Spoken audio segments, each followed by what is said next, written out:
videos. It's just that if you want to join, just beside the subscribe button, press join. It also has a list of what you will get with the perks, but it includes badges for the months you've been subscribed, I think beside your name, I guess, and comments and things, with pandas, different colours for how long you've been joined, different emojis exclusive to members, thank you at the end of every video with your username, and also 2 exclusive members only videos a month. That's the most exciting part. Also, if you want to support me but don't want to subscribe to the channel, you can just buy me a coffee, and the link is in the description. Also, the link for the channel memberships is also in the description, but you can just press join either way. But yeah, I think I'll get straight into the video. I've been rambling a lot lately, but yeah. Oh yeah, as yesterday's was a slower whisper, let me know if you haven't yesterday. If you enjoyed the slower whisper, if you thought it was slower like that, I'll try to do the same now because I'm doing it one after the other. But it's another hour-long video. Yay, guys! It is a Reddit whispered things, but not just Am I the Asshole. So what I'm going to do is 20 minutes each of or no sleep or let's not meet, and then or Am I the Asshole, the different Reddit threads, and I have about 6 tabs of each open just so I can do it seamlessly. But then again, I'm not sure if we'll get to all of that. So, okay. If I'm in the middle of one, I think I'll just finish that, so it may end up being longer than 20 minutes. Or if it's going to be a long one next and it's like 18 minutes, I might just not do the next one. Okay. So, the first one is in or no sleep. And I haven't prepped these. Also, the or let's not meet it does say NSFW, which is not safe for work, which I'm a bit concerned about on all of them. But that could be like just an automatic thing on the thread. So I'll read them. It's a bit creepy. I think it's about people stalking each other and stuff. So this isn't going to be the most calming thing to listen to. But you know, some people like true crime and murder and stuff. So, and yeah, so the first one is or no sleep. And I think the or no sleep, I'm not sure if these things are made up or not with the or no sleep, but the or let's not meet, I'm pretty sure that's kind of real, but I'm not really sure. One of the things I read seemed really weird on one of these things, but yeah, I have just kind of done the newest ones except for or no sleep, where there was one that had different parts, so I just skipped that because I don't want to go into like part 15 or 16 of something. So yeah, the first one is I hear someone walking behind me every night. I first heard it a week ago. I was driving down a side street with the windows open. As I came up to the stop sign, I heard a sound from my right. Tap, tap, tap, tap. It sounded like footsteps. I looked around. No one was on the sidewalk, at least not that I could see from the light of my headlights. As I slowed down for the stop sign, the taps decreased in frequency, like they were slowing down with me. When I came to a stop, the sound stopped. When I pulled out, it started again. Must be something with the car, something with the motor, or the muffler, or something. But then, 2 days later, when I went for a jog, I heard it. A distinct slap, slap, slap sound coming from behind me. First I thought it was just a beat of Journey through my earbuds, but when I yanked one out, I still heard it. Slap, slap, slap, coming from right behind me. I glanced behind me. No one was there. I stopped and wheeled around, looking for anything out of place. The footsteps stopped too. I turned around and started jogging towards my car. The footsteps started back up. I broke into a sprint. The footsteps sped up with me. I raced to my car and dove inside, and after I was safely locked inside, I looked around. No one was there. I stopped going for night runs after that. My husband Dave agreed that it was weird, but he thought it must be some random sound, maybe an animal or a structure settled in, or some machinery somewhere. He had a point, since where I was jogging wasn't too far from where I'd been driving when I first heard the sound. It was possible there's something off Main Street machine or generator or bird or animal that was making the noise. It didn't explain why the sound kept time with me, but I tried to brush that under the rug in favor of a reasonable explanation. But then I heard it in our house. Dave was at work. I work from home, so I was home alone. I was carrying a load of clean laundry upstairs when I heard it. Thump, thump, thump. It sounded like someone was climbing the stairs just a few stairs below me. I whirled around. No one was there. My heart began to pound. Just the house settling, I told myself. As I stood there frozen on the stairs, I took another step. Thump. I slowly glanced over my shoulder. Nothing. Took another step. Thump. I raced up the remaining stairs. Thump, thump, thump, thump. I'm into the stop. I wheeled around, stared down at the stairs, panting, my heart pounding my chest. Nothing there. I felt dizzy, weak, faint. I set the laundry down in the hallway and sat down on the bed. Then I lay down, pulling the covers up over me. There's nothing. I closed my eyes. Nothing there. I sighed, pulling the blanket up to my neck, adjusted the pillow, rolled over to get comfortable. No. There was a rustling sound, just like the one I had made, but a second delayed, coming from under the bed. I lay there, my heart pounding, straining to listen for the slightest sound. Nothing. Arms shaking, I slowly pushed myself up from the bed. Rustle. I stopped, froze in place, stayed absolutely still.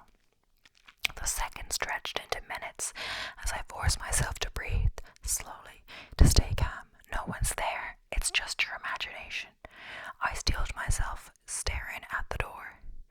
Then, in one fluid motion, I swung my socked feet over the edge of the bed, stood up, sprinted to the door. Thump, thump, thump. I swung the door open and slammed it shut. I backed away, my rapid breathing echoing through the hallway. It's all in your head, I whispered to myself. It's all in your head. It's all in your thump. Something collided with the door hard. I backed away, whimpering, and collapsed over my mouth. It can't be. It can't be. The words popped in my head, whispered, hushed in my mother's voice like she'd whispered them so many years ago. I thought it had only been a fairy tale, a way to scare us into being good. If you do something bad, she'd whisper, it will follow you around like a shadow. It will terrorize you relentlessly. You will never be free. I backed away from the door. Tears filled my eyes. Thump, thump, thump. I heard the muffled footsteps from inside the bedroom, mimicking my own. Then it happened. My foot landed on the first stair. For a second, I lost my balance. My arm pinwheeled. I was free falling backwards into the air. As the world spun and blurred around me, I saw something. A dark figure standing at the top of the stairs, a silhouette. My hand shot out and locked on the banister. When I looked up, it was gone. I don't know how long I stood there, terrified to move, terrified to take a step, and hear a thump behind me as it followed me down the stairs. The doorbell jerked me out of my thoughts. I ran down the stairs, footstep pounding behind me, out of sync with my own. I swung the door open to find him there. My neighbor, Brian. He shot me a wolfish smile. Hey, sexy. I slammed the door in his face. Then I collapsed onto the floor, crying, terrified to move, terrified to make a sound. That sounds creepy. So creepy.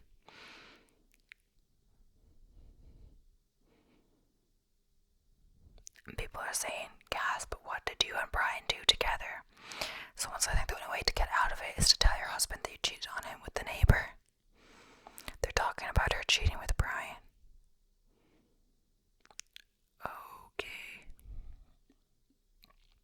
Okay, I don't know honestly, but yeah. The next one is, I feel like that's fake, but the next one is the Scare Me Challenge. In my part of the world, it seems that we have equivalents or replacements of things that are popular everywhere. In the context of this post, it's really about the social media apps. One of them spreading like wildfire. The real name of the trend is in my native language and it's really complicated to write and pronounce, but its most simple and comprehensive translation would be the Scare Me Challenge because it's with orange juice. Okay. What is it about? Really simple. Several users on the app just post a 10 to 20 second video just being creepy. Some people just post pictures, but of course the most popular way is to make a video. Anybody can do it. You can add creepy music or not, special effects or not, even though the latter is something I would not recommend because it leads to some dislikes. I see the most successful ones are those who seem relatable or just simple. Hence, if you have a good knowledge of practical effects or if you are good at communicating, you have great chances of creating a viral post. For example, the best one, according to the comments, views and likes, is a video of a girl with a cracked doll mask slowly turning the camera as she is seated in a dimly lit room full of broken dolls with a slow guitar music playing in the background that accentuated the scenery. The second most successful is the one with the man just talking to the camera for about 15 seconds, saying just unnerving things that many believed he was a real serial killer. After learning about the trend, I decided to join the wave and post my own version of the Scare Me Challenge. I thought it out for about a week, not because I was looking for the best idea and details about the video, but because of a few alarming comments that started popping up under the other users' posts. Things in the lines of "don't do this challenge" and "this guy is my friend, he ended himself" were the two main types of comments that flooded most of the videos. I ultimately dismissed them, all of them, as more attempts to add the lore and creepiness of the videos and brought my own contribution to the trend anyway. My post consisted of me sitting still in my room with a black hoodie that could easily be mistaken for a cloak, in my bedroom with the lights off, and the floor beneath me and not visible to the camera were lit candles and 2 buckets of very hot water emanating of smoke, so the viewers got the impression that I was silently burning from underneath, or that I was some evil wizard performing a ritual, just depending on one's own interpretation. My video did not make it to the top of the trend, but I got some nice numbers in terms of views and likes. As for the comments, I was surprised to be accused of using special effects. At the beginning, I thought they were talking about the smoke, so I quickly ignored them and moved on with my life. 1 week after, I had a terrible encounter with something I can only describe as a spirit. That night, I was surfing on the web, checking on the newest games, comfortably lying in bed when the door slowly opened. It was not fully open, but just enough as if someone was trying to peep. I thought it was just my little sister or just a breeze, so I went to close the door. The moment I reached my bed, I heard the door open again in the same manner, and I went to slam it, just in case it opens again. I locked it and then lied back on the bed. To my surprise, I heard it slowly unlock itself. I looked at the door and saw the key slowly turning on its own. I stood on my bed, not knowing what to do, eyes widened, heart pounding. The door slowly opened again. Fearing the worst, I quietly called for my dad, then my mom.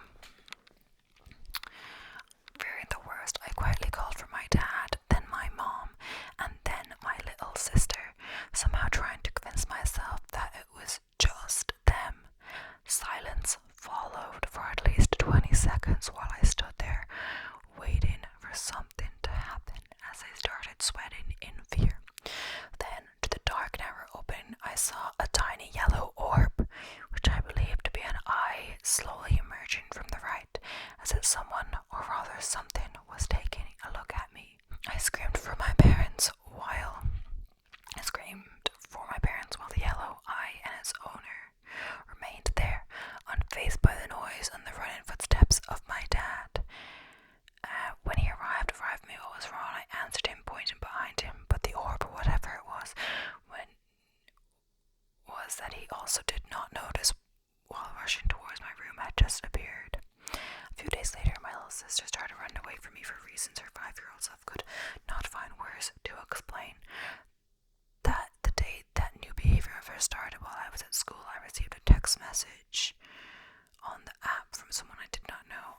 conversation opened my eyes to reality and the gravity of my situation. "Hey, Banyat boy 3214, how you doing?" the person asked. "Doing good," and you replied. "It's good to see you online. It proves that you're still okay, I guess. Have you started seeing it?" "Seeing what?" "The shadow." "Which shadow? What are you talking about?"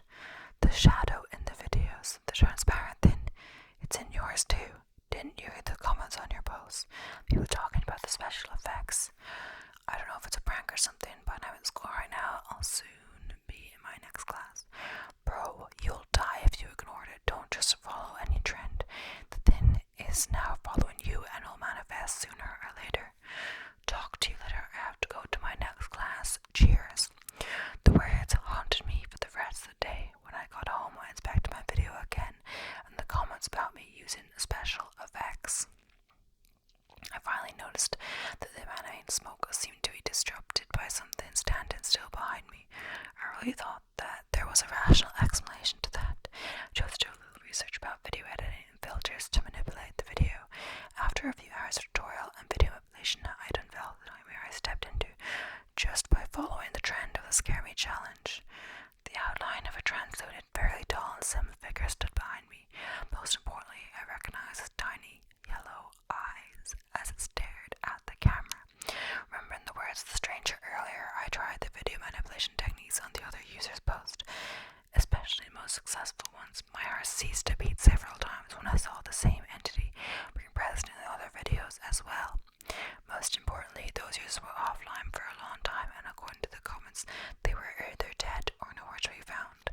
I deleted everything, my video, my account, and anything that could be linking me to the challenge and the app. It's been a few days now, maybe deleting everything has worked because I have not seen anything strange.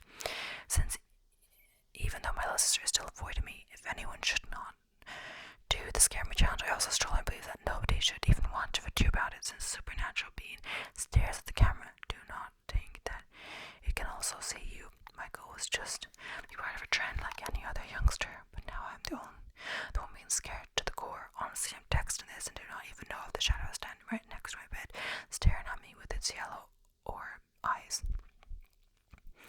So that someone says, "I think that these challenges aren't too smart. Glad you're still alive and kicking. Update if you see the creepy entity again."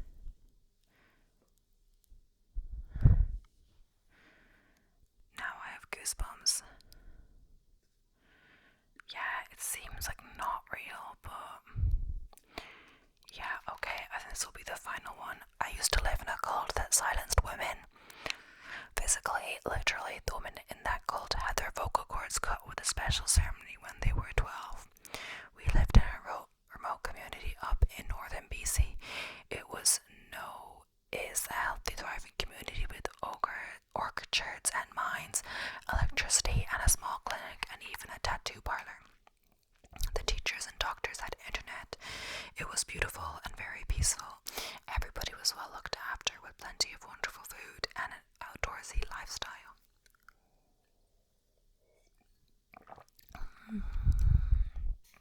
In fact, I later learned that outsiders often make applications to join the community. Women, even with their children, sometimes the applications were successful. Not me, though. I'd been desperate to get out ever since the day I was 10 and my dad told me about the silencing. Dad was a teacher. I had wanted to become a teacher like my dad. I had grown up watching him prepare lesson plans, grade assignments with his thick, chunky red pens, discussing course content and pedagogy with his colleagues loudly and passionately. I was enthralled by it all and knew, as indeed my dad often said, there was nothing more noble and worthwhile than teaching and shaping the mind of the young. No wonder only men in our community were entrusted to be teachers. How ridiculous and backwards was the outside world with their female teachers, and unsilenced women also mirrored in instability and chaos. No wonder the outside was full of war, violence, death, and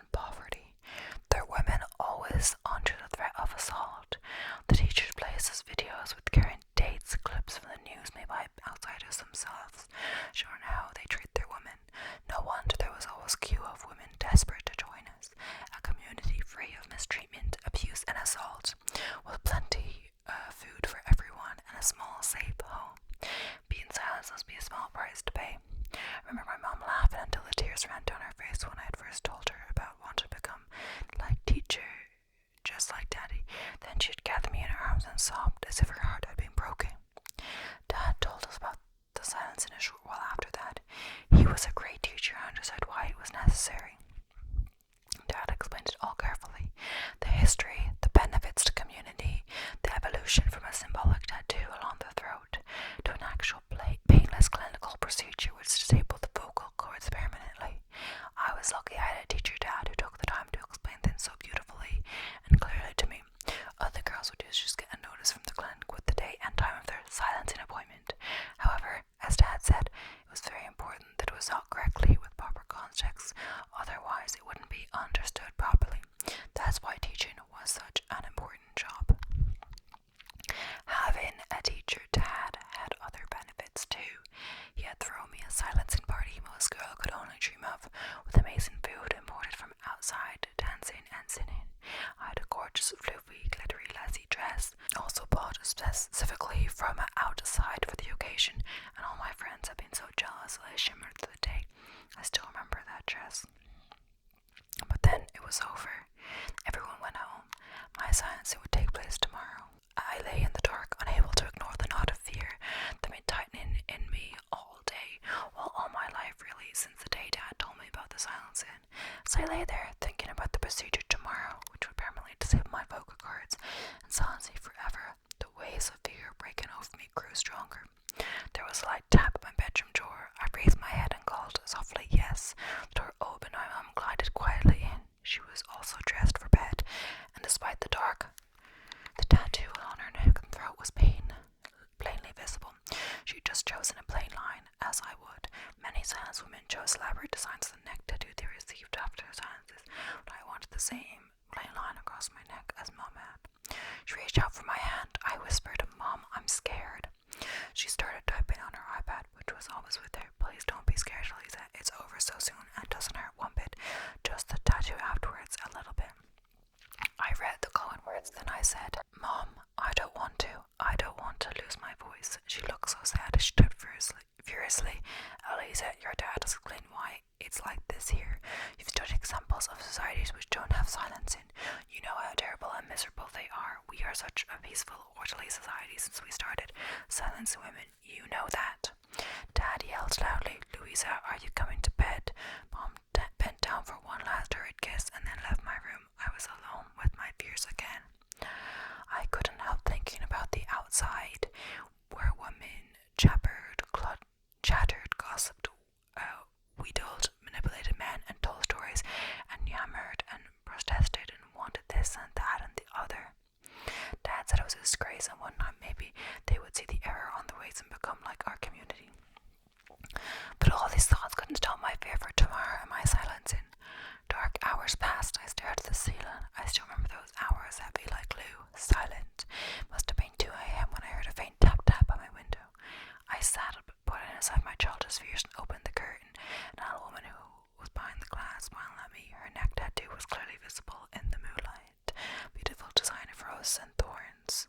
I didn't care about safety. My dread for tomorrow had desensitized me. I threw open the window. Who are you? The woman opened her mouth and spoke quietly but still smoke, her voice coming from her lips. Hello, Elisa, will you come away with me? I'd never seen a woman of that age with a neck tattoo could hold my jaw dropped a while. She started speaking rapidly. Elisa, I know how you feel. We can take you away outside. I can't explain much now, but if you want to, you have to come away with me. It'll be a hard life, but you won't lose your voice. At least not today, you won't. I was silent for a bit. I felt the dreadful fear of the last few years shifting a bit, giving way to a new emotion, hope, excitement. I looked at the aged face of this talking woman with the tattooed roses on her throat and nodded dumbly. She smiled at me. Excellent, follow me. No, you don't need anything. We have everything you will need. A car is waiting, not even shoes. Just move fast. My heart beating fast, I followed my new friend, climbed out of the window. She drove me for hours through the mountains, through winding back roads I never knew existed, showing me how my mom had sent them. Forbid a message to come get me. I knew I'd never see my mom and dad again. Sometimes little bits of news filters through connections. The community drives life outside his heart, but I can speak. Someone says the strength of a mother's love.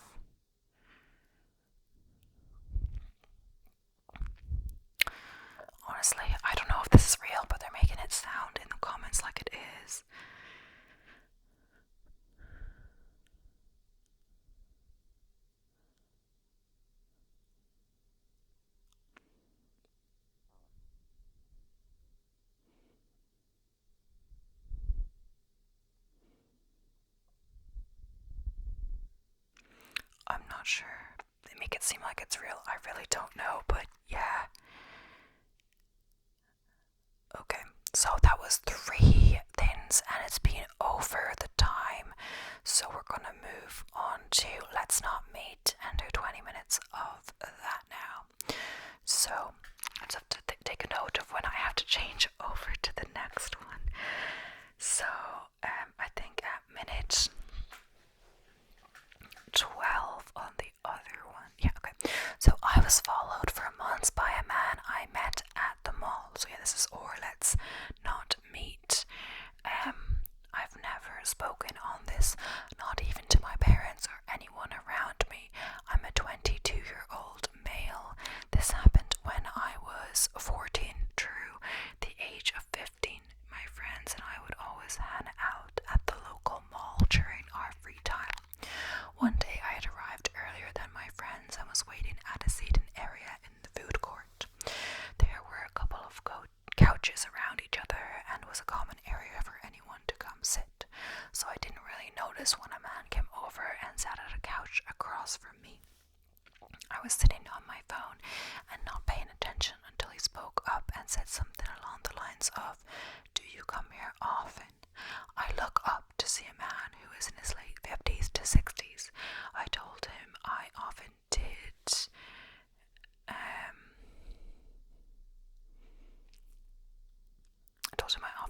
With my friends, and he then introduced himself. I still remember his first name as it was the same as my dad's. I did not get an initial weird feeling. He looked normal enough, and I would have no reason to be initially weirded out by someone, so I told him my name and we started making small talk. I am a sociable person and have been since a young age, so I was fine talking what I assumed was just an older man wanting someone to talk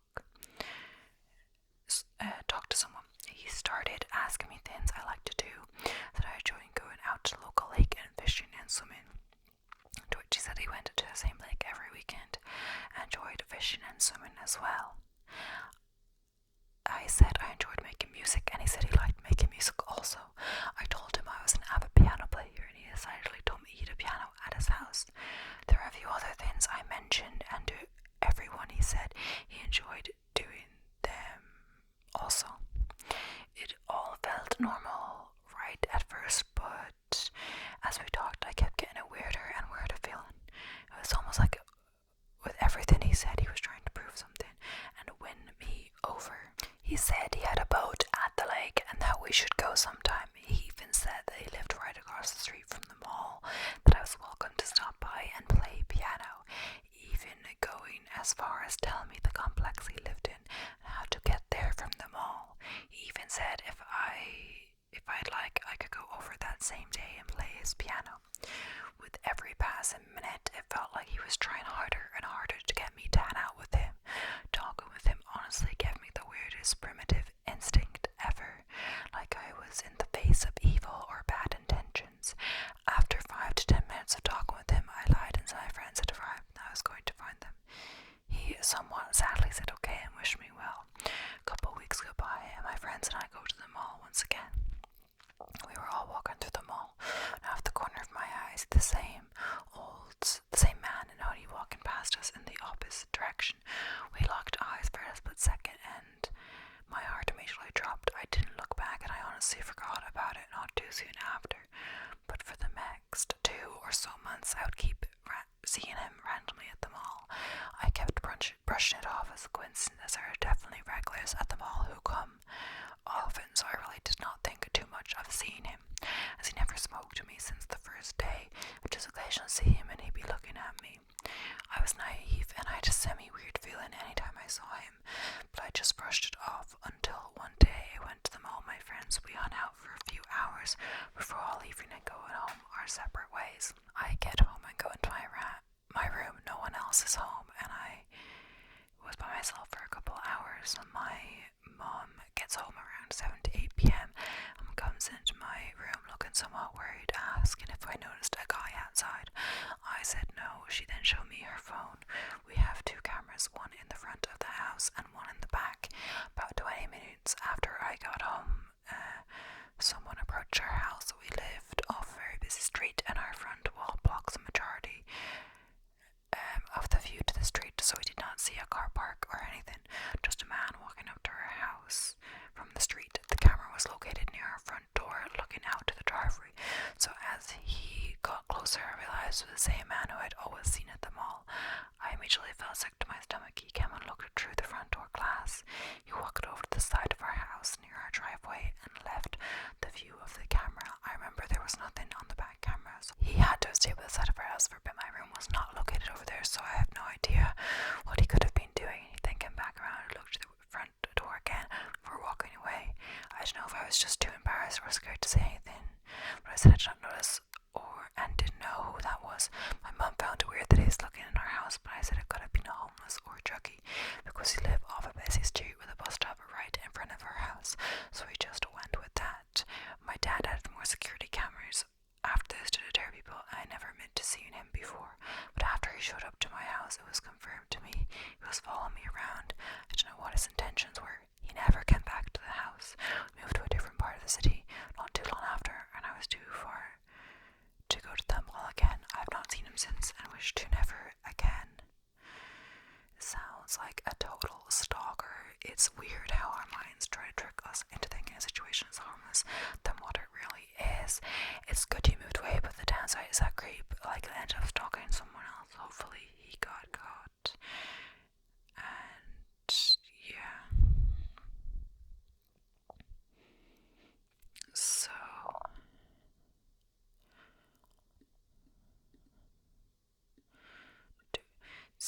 the neighbor that stalked me is the next one. It says, so for context, I moved into my new house about a year or 2 years ago. I had lived in the area for a year before, but we were evicted due to the owners of our old house wanting to move in.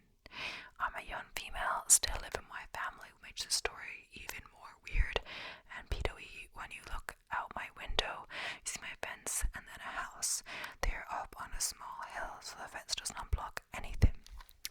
The first encounter I had with this man was late at night. I was with some friends while all of our parents were out at a party. I will say that me and my friends are old enough to be left at home. We were responsible. We just relaxed in my room with no light / music on. We had turned the TV off when we were alone. We heard my dog start barking for a good 10 minutes. We passed this off because she barks at absolutely everything.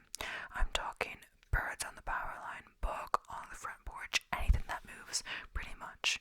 We started hearing weird noises like crunching, circling the perimeter of my room, and scratching on the walls. I kid you not, the moment we started getting scared, the loudest bands I've ever heard start pounding on my glass sliding door. Me and the 3 others ran out of my room to go look at what in the world was making this much noise. We were greeted by an aggressive dog. This dog was up on the glass, pounding on the door. My dog was scared. She usually doesn't do this, but she backed way behind me into my room with all of her fur up.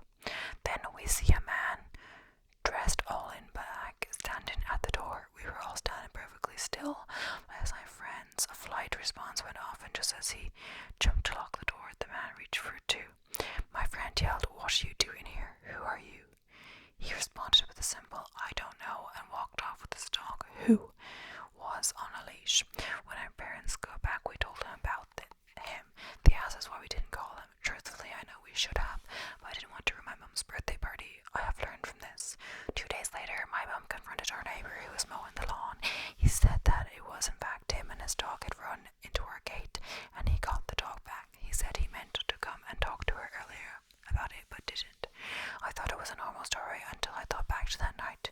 The gate that his dog supposedly ran through has a tough clasp that was shut on that night. We have it there so our dog can't get out, and so nothing can come in, but you can open it by hand. Meaning that this man opened the gate and let himself and his dog in.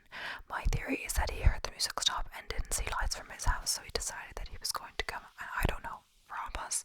The noises we heard must have been him scaling the perimeter of my room for 10 minutes before attempting to enter. We filed a police report and nothing happened for a few months, until one night I went to bed almost asleep but still getting comfy. I sat up to arrange my pillows and turned around so I could probably make it comfy when I saw a face outside my window staring back at me. Whoever it was wearing a black face cover, and I texted my mom and for windows I heard moving. My mom came and checked, nothing there. This wasn't just my imagination, as my neighbor's lights are visible from the crack in my curtain, but the face was covering a majority of the light. Ever since then, I have noticed them watching. Whenever I catch them looking, they get up from their balcony and leave. I'll catch them in the same spot watching only 5 minutes later. So dear neighbor who watches me relentlessly, let's never ever meet again. Time for cameras and motion detector lights. Yeah, so honestly, I don't know. So I guess we're just gonna go on to the next one. The last tram. So this happened years ago, and I think the not safe for work is just like a warning. Nothing super creepy or disturbing has happened yet. Like, this is creepy, sure. Disturbing, yes, but like nothing like I need to like cut from the video, I'd say. So this happened years ago when I was a dumb teen girl who loved to walk in the city alone after dark. This took place in Eastern Europe for context, in a city with a tramway system. On this one night, I sat in a tram station waiting to catch the last tram home. 3 trams stopped at the station, 2 of which went where I was going. Important info for later. It was around 10 p.m, and as I sat there waiting, lost in thought, I barely registered a man quietly walking up and standing by the shelter. I thought nothing of it, just someone else waiting for the tram, until I started feeling weird. The streets were quiet and dark, and there was no one else in sight, just me and this guy. I started wondering why he chose to stand this close to me when he had so much space to avoid dealing with people. I couldn't comprehend anyone wanting to socialize this late at night, given that I was not very social myself. So I glanced at him, trying not to overthink it. He was a bald-headed, beady-eyed giant, tall and built like a bear, big belly, big arms and legs. I was 5'2" and scrawny, but that wasn't what scared me. It was the fact that he was staring right at me, unblinking and expressionless, not even attempting to look away or act embarrassed. No, this guy wanted me to feel uncomfortable. I instantly felt weak and shaky, cold shivers down my spine. This was not normal. I realized quickly that I was not in a good situation. I couldn't miss the last tram. Walking home was out of the question. My phone was almost dead. I was a shy kid and didn't have what it takes to scare this guy away. I knew that, but I had to at least try, and I managed to utter a small hi, trying my best to startle him out of whatever he was thinking, but my attempt failed in the face of his silent, threatening aura. He kept staring, no sign of intent to reply. He was enjoying this, feeling the panic rising inside me. I told myself to stay calm and think rationally. Maybe he didn't hear me. Minutes passed. His stare continued to burn on my skin. There was no tram in sight. Ignoring him didn't work, so I mustered the courage to speak once again, this time louder. What do you want? Stop staring. No answer. He definitely heard me. I felt myself start to get angry. I didn't want to let this guy get to me anymore. I didn't want to continue to give him the satisfaction of watching me squirm nervously and pretend that his behavior didn't bother me. I took a deep breath and forced myself to start thinking. I knew what I can't do. I can't fight him off. If he makes a move, and there's nothing I can say or do that will get him to stop.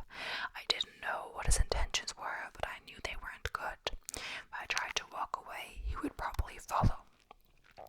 I could run, but he would most likely catch up to me before I can tire him out, since his legs were much longer than mine. Even if I managed to somehow lose him, walking home through dark alleys past the junkies and gypsies that were always prowling about could land me in an even worse situation. I could pretend to call someone, but he might feel compelled to act much sooner if he felt threatened. So what do? The only thing I could realistically be able to do was to try and outsmart him somehow. So I started developing a few plans, depending on which trams showed up, trying to confirm whether he was just amusing himself and actually waiting for a tram too, or popped over for other, more suspicious reasons, whether I could get any kind of help. I couldn't let him see where I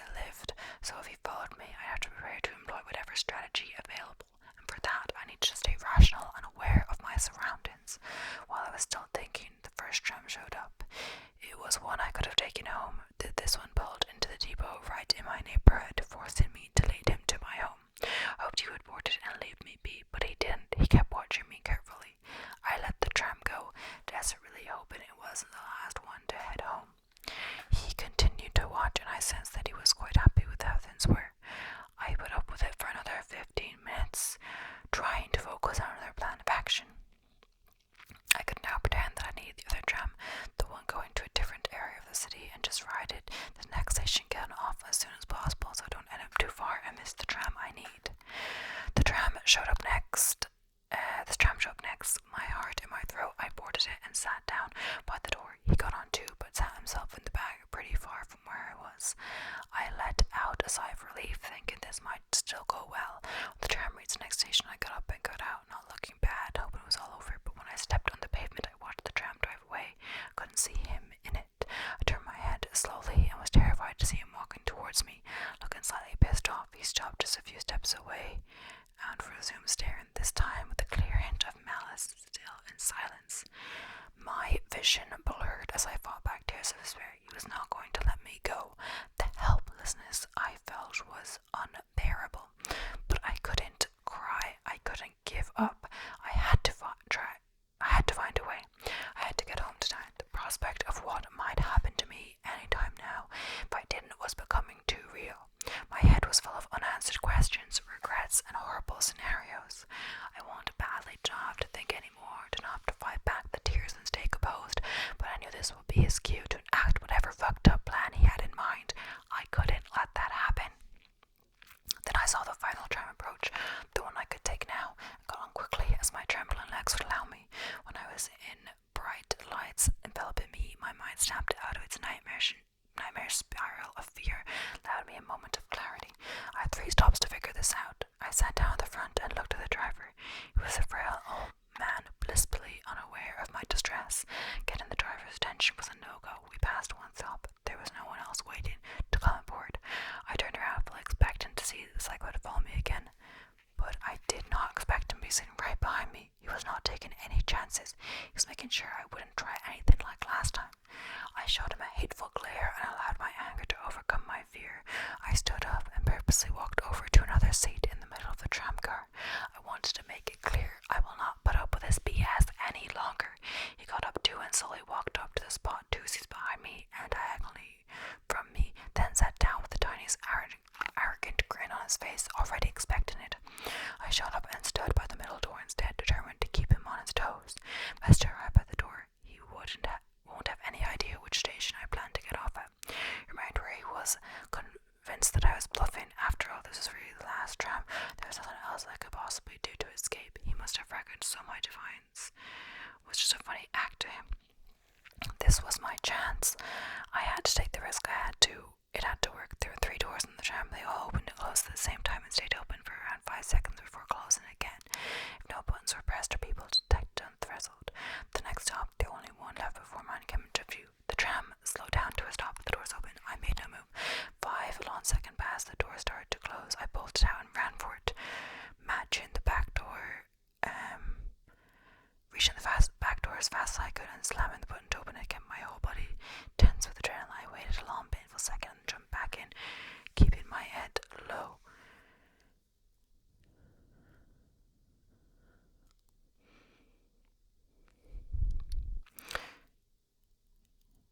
I shut my eyes tightly and exhaled slowly. Well, thank the gods I didn't believe in for that button working and wishing with all my might for him not to see me before I got back in. As I was waiting to hear his footsteps approach, I pictured him frantically looking for me. Was he still on the tram? Face screwed up in anger, head turned like a fat, ugly mercat, or was he catching his breath on the pavement of the last station? Mad, I searched in the darkness for me. As the tram continued, sounding, batting, and clanging in sync with my heartbeat, I did smile to myself, imagining his face when he realized he fucked up. Hand to my chest and my best to stealthily look around the corner and found no one looking back. I stood up in excitement and threw myself at the foggy back window. There he was, standing alone and victimless on that slow fading out of sight station, watching me leave him and his vile plans behind. Giving someone the middle finger never felt so good. I made it home and told no one my story, for fear I'd be admonished for my naivety. But I was safe. I was proud of myself, and I learned my lesson.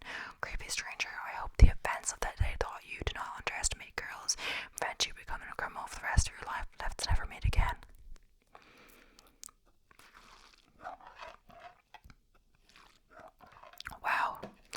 sounds so scary.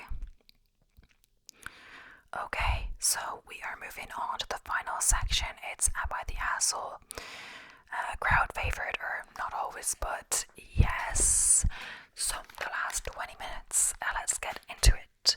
So, am I the asshole for not telling my boyfriend I own the building we live in? It says, hi, obviously a throwaway for privacy. Also, I'm new to posting, so I hope I do this correctly. When I was 18, my dad gifted me a house with 2 stories. I'm extremely thankful. We are not upper class. My dad bought this house for a cheap price. A long time ago, it was his grandmother's cousin's house. I know this was an extreme privilege, and I am forever grateful for this. The layout of this building is like an apartment, but it's a house. So basically, each story has its own separate entry, its own kitchen and bathroom. I live upstairs while I rent out the downstairs. My boyfriend, 25 male, moved in with me about 3 months ago, and we've been together for 6 months. I have not asked him for money, neither for utilities or to pay me rent. And the only thing he contributes to is groceries that we split 50-50. I've not brought it up that I own the building. It's not something I tell many people. People ask me, I of course tell them that I own it, but if they just assume I am a renter, then they can believe that. The topic of a landlord, the renter downstairs, the owner of the building has not been something we've talked about. This last Tuesday, the renter came up to tell me that her freezer has stopped working. I answered the door. My boyfriend heard us talking, I suppose. I went downstairs to take a look, and we came to the conclusion that she would buy a new one, send me the receipt, and I'd give her the money. She was very grateful for this solution.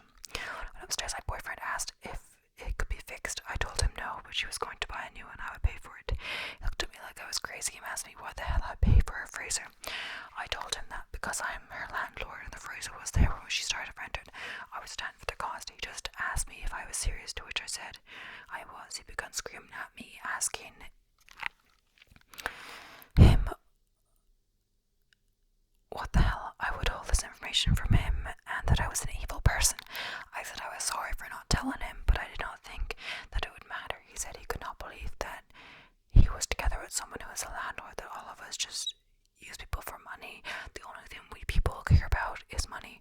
I'd rather have people be homeless than offering affordable rent. The downstairs is 1 kitchen, 1 bath, and 4 other rooms. I charge $500 in rent. And sad many people have had trouble with landlords, but I try best to be a good one. He demanded that I give him 50% of the money I made from rent, or else I was just as bad as he thought. Was I really the asshole for not telling him? He's not talked to me since Tuesday. I've tried to tell him that I'm truly sorry, but he doesn't answer me at all. And someone says, let me get this straight, he must not have offered to pay half of the rent, because then it would have come up and you would have told him, right? He's living with you rent free up to now. He thought you were paying the entire rent. On what planet does he deserve half of the tenant's rent money? Please reconsider this relationship. It says, yeah, this is a huge red flag. He was more than happy to leech off of you not paying half rent, not even offer him, but the moment he found out you own the place, suddenly he demands half the money, and he has the cheek to criticize you. And landlords, if not other people, paying rent is evil, but his solution is for him to get half of that money. So it's all evil unless he gets his cut. It's very clear what kind of person he is. So yeah, my camera just powered out. I was going to stop it. I was a little worried that I wasn't going to save, because it happened to one time, I believe. Perhaps, but no, I don't know, honestly, it just kind of depends, I think. But when I used to my other channel, when it powered out, it was so strange. When it powered out like that, it didn't save. Like, I swear it didn't save, but now on this one it does. I have 2 long clips, so that was definitely just there. So that's good. But anyway, I was just saying about the opinion of this. I think it is like, so if she had been charging him half the rent, she owned the place, I'd find that a bit sus, perhaps, because, she's not actively, paying rent on it either way. But no, she wasn't charging him rent. He was living there for free, and he only got mad when realizing she was a landlord. Similarly, he seemed to say landlords are evil, all this, but then had the nerve to ask for like half the rent, and like, why does he deserve half the rent? If anything, if there's any scenario, I feel like he should be paying her rent, not asking for rent. He doesn't own it,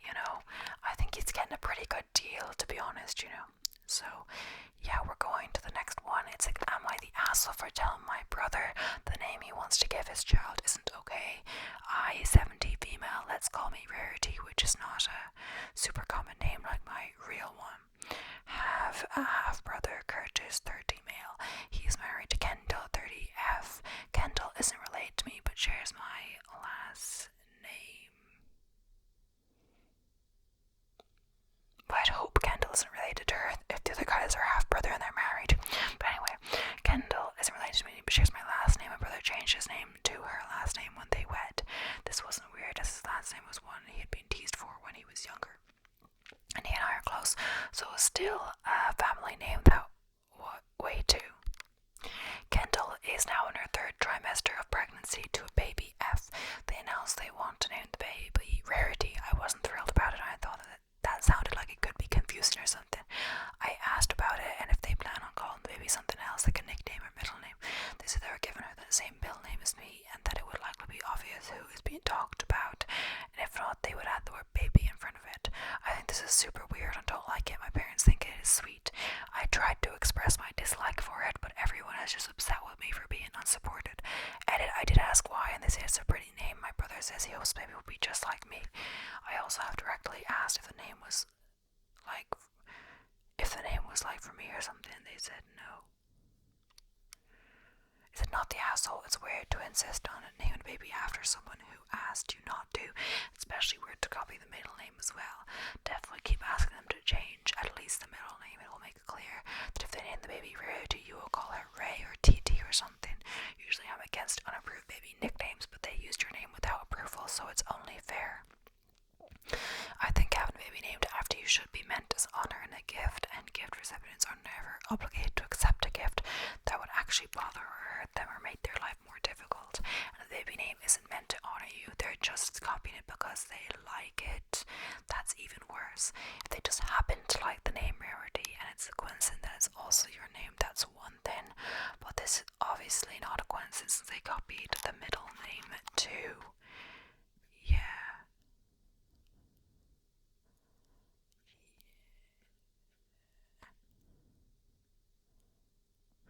Okay, so it says, am I the asshole for telling my daughter, this is the next one of course, that she made it clear she has no mother and having a laundry list she must do to move back in.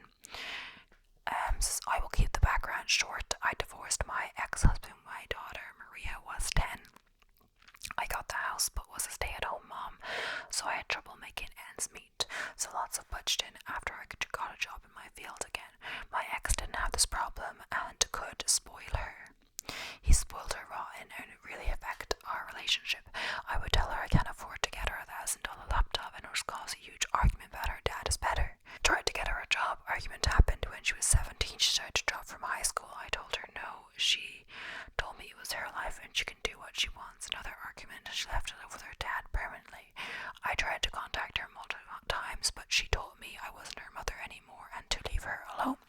She is now 21 and her dad has gotten remarried and basically kicked her out. She called me and we met up. She wants to move back and I told her only under these conditions.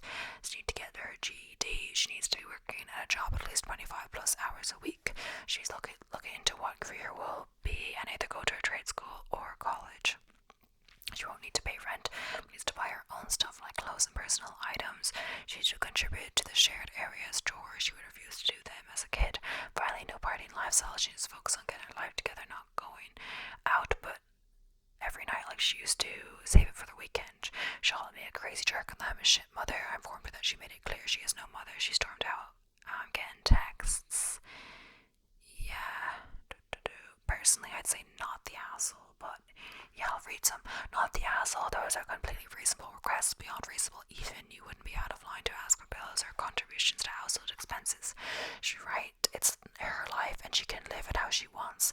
That means she needs to find a way to pay for it. She can't live off her parents her whole life. It sounds like she was getting a free ride from dad and now that's gone, she's learning the hard way what actually adulting is like. The partying lifestyle thing is the only one close to being aligned, but again, your house, your rules.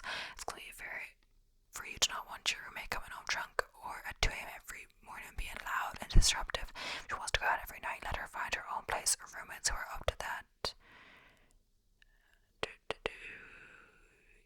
Yeah, I mean, the only one I would say is questionable is like the working 25 hours plus a week. If she's not in college, sure, but if she's in college, perhaps 25 plus could get a bit difficult. Depending, like I used to work 20 hours a week when I was doing like this course, but it was only like 3 days a week, the course, so it depended. I still ended up sometimes working 4 days, like, Monday, Wednesday, Saturday and Sunday, so it was every day I had something, but it was not always for super long hours, of course, because it only equals 20, but yeah, 25 I might start to find it difficult if you had full-time college and work to do as well. But yeah, and she wouldn't have, if she had to do college and this job, she wouldn't have time for partying, unless she managed it very well.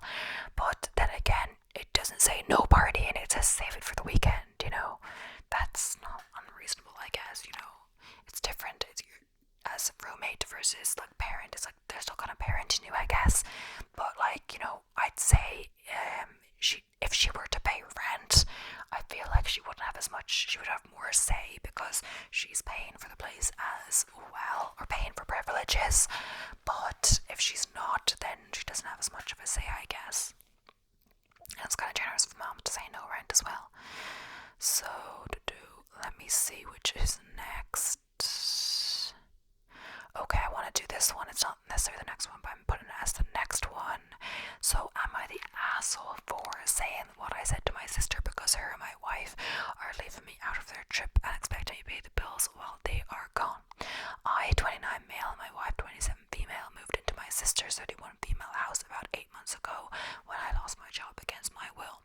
My wife decided that we couldn't afford a life anymore despite her making a sizable income, and accepted my sister's invitation to move in, and she has been splitting the bills with my sister since. Even though we are only 2 people and she has her children, 3 male and 6 F in the house as well, so she should be paying for 3 people's portions, which I've mentioned several times.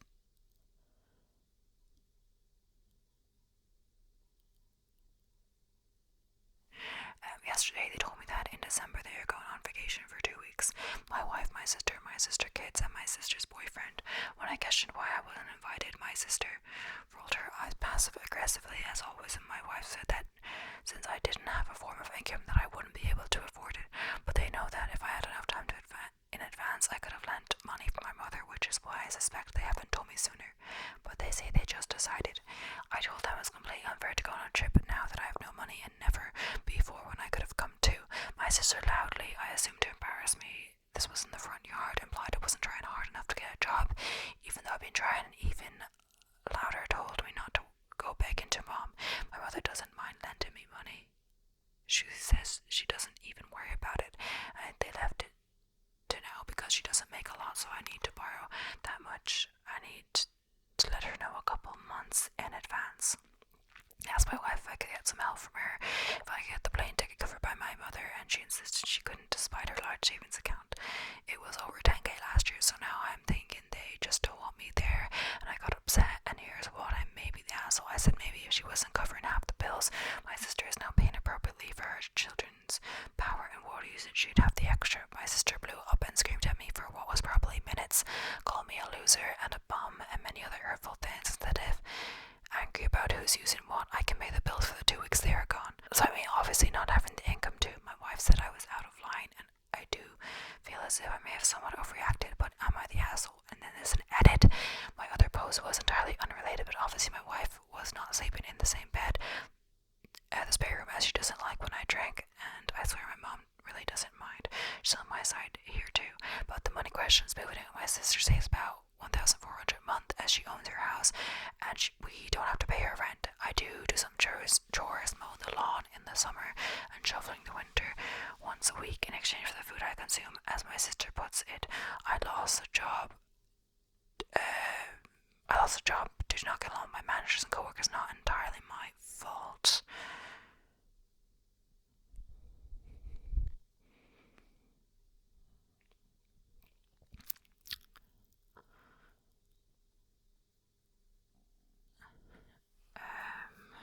So, yeah.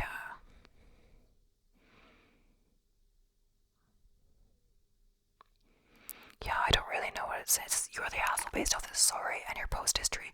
You're a jobless alcoholic, yet you're self-cleaned up so you can be a responsible partner to your wife. Your mother sounds like she's enabling while your wife and sister are sick of your nonsense. You had to do with the alcoholic. Apparently he has another post where they didn't, or him as well, dead because he was drinking or something like that. Which, I mean, like, if you don't have a job and can't afford, like, bills and stuff, how can you afford alcohol? But, yeah.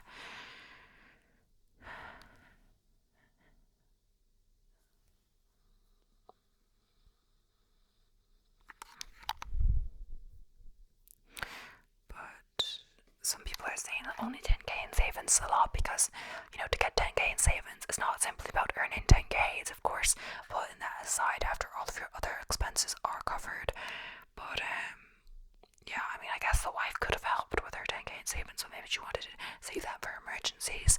Maybe she has doubts that, her husband will pay her back because he doesn't have a job, and I don't know how long he's been unemployed, honestly. But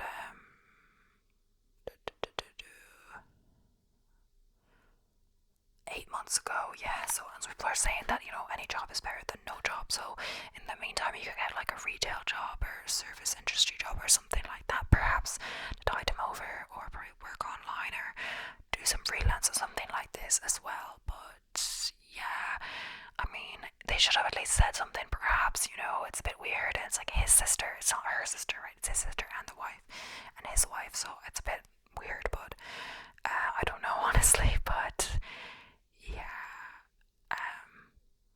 and for the bills, like, I mean, it is only his bills they're gonna pay when he's away, you know. So I guess it's fair, but I guess he doesn't have any money to pay the bills. But that's all. But yeah, I think this will be the end of this video. Wait, I think I should have to do one more. I don't know, honestly. Okay, fine, I'll do this one. So, am I the asshole for calling my sister-in-law pathetic during a family dinner? My fiance, Chris, 24, male, is the youngest in his family with 2 older siblings, a brother, 31, male, and a sister, 29, female. I also, 24, male, have one sister who is 9 years younger than me. Don't put much thought into the whole your birth order determines your entire personality, but I do think it might enhance traits we already have. I have always naturally been a pretty quiet, even-tempered, nurturing kind of guy. I think I would still be all those in regardless of having a little sister. When I did just amplify them. Meanwhile, Chris was very much the baby of his family. He wasn't spoiled, just taken care of in the same way my sister is. I've known Chris's family since we were 16. I've never personally had any problems with them, but I did witness a few fights between him and his sister over the years. The fights were always about Chris being a golden child, either getting more privileges such as attention than she did, or getting similar privileges earlier in life. I think half this as between the two of them. I didn't see the point in stepping into family dynamics like that, especially since I would have been a minor at the time, arguing with a woman in her 20s.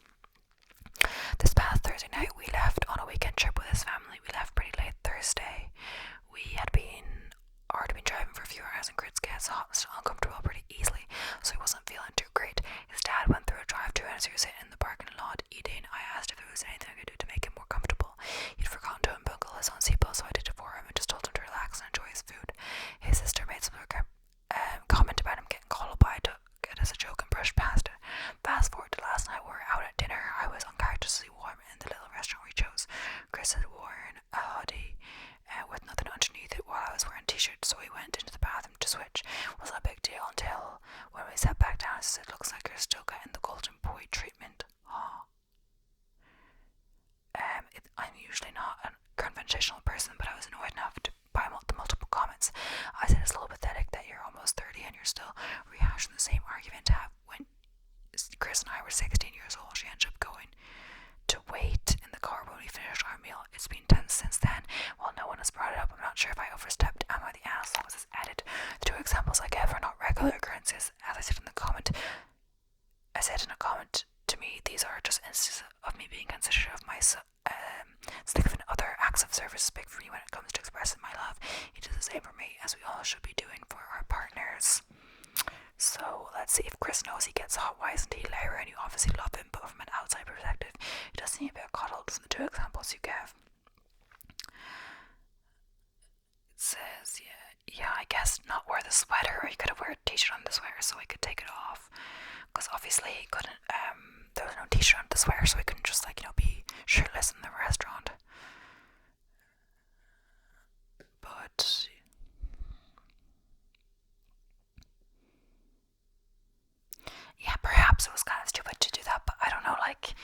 feel like it's any of the sister's business. If he wants to give the sweater and he doesn't mind, why not? Like, it's not really the sister's problem, and I don't know why she's making comments that are making everyone uncomfortable. But yeah, that's all I think. Hope you enjoyed this different style video with the or no sleep, or let's not meet, and or am I the asshole. Hopefully it's different than not just am I the assholes all the time. But yeah, I hope you enjoyed.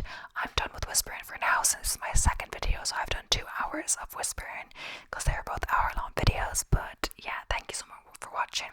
Please don't forget to subscribe